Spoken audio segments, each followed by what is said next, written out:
Hi everyone, welcome to week 4 of the Life Redirection Blueprint. My name's Scott, life coach and owner of Discovery Coaching and Consulting. And this week we're going to talk about awakening the willpower within you. And we're going to talk about building that like a muscle. But first, if you're watching this video, if you're downloading this ebook, and you haven't yet done the work from the previous weeks, I highly recommend that you spend some time with that first. Now I'd just like to acknowledge all that hard work that you've done. You've done an inventory of all the things that scare you about making this change, whatever this change is for you. You've reframed past struggles to look for the strength that you show in those situations. And you've really gotten honest with yourself about which parts of your life you want to make changes in and why. So now we're going to have to access that part of you that is used in facing fear, is used in making change, your willpower. We're going to do that by using a couple tools this week. There are many. We're going to talk about habit building a little bit and mantra a little bit. Habits and micro habits. So when we talk about habits, it's easy to go too big and get frustrated with your results. A micro habit is a small habit.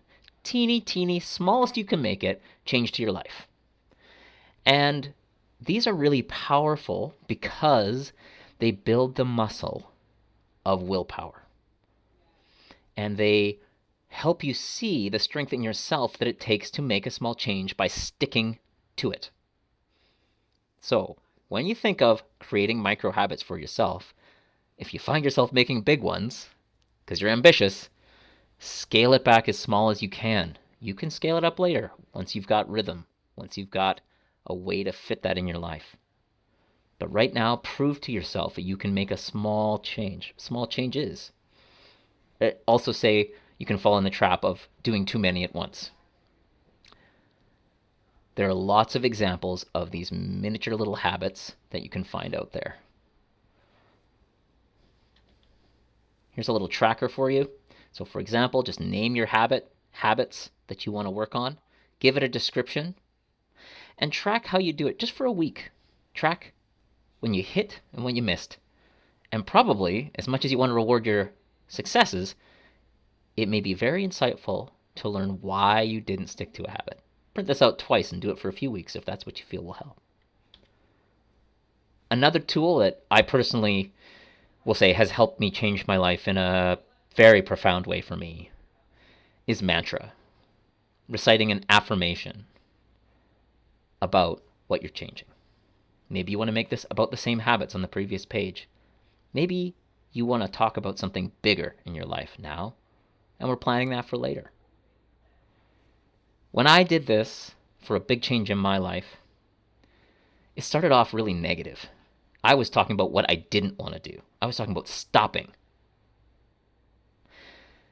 And that worked, actually. Even just repeating to myself why I don't want to do this thing, why I need to stop this thing, all the reasons it's hurting me inside. And that, reciting that as often as I had to, really helped me resist the urge to do the thing. But after a time, I realized it was quite a negative story that I had. And it's okay to have a negative story. Maybe you're starting from a place of negativity, and that's okay. But later, I flipped it on its head. I said, well, if not doing it is negative, then doing the opposite of it must be positive. And I found a way to rewrite my mantra in a positive frame. And that's what I stuck with. And that accelerated and built more strength because I didn't have to think negatively to reframe from what I was reframing from. So if this comes out negative, that's okay. And if it comes out super positive, that's okay. But play with it. Try the mantra. Write it. Say it to yourself. Repeat it in your mind. Paint it. Send yourself a voicemail. Send yourself a text message every day. Whatever it is that makes sense for you to remind yourself of your reasons why you're stopping or starting this new thing. Really work with this in conjunction with the habit tracker and see what small changes you can build. And then don't be afraid to imagine how that will work when the changes get bigger.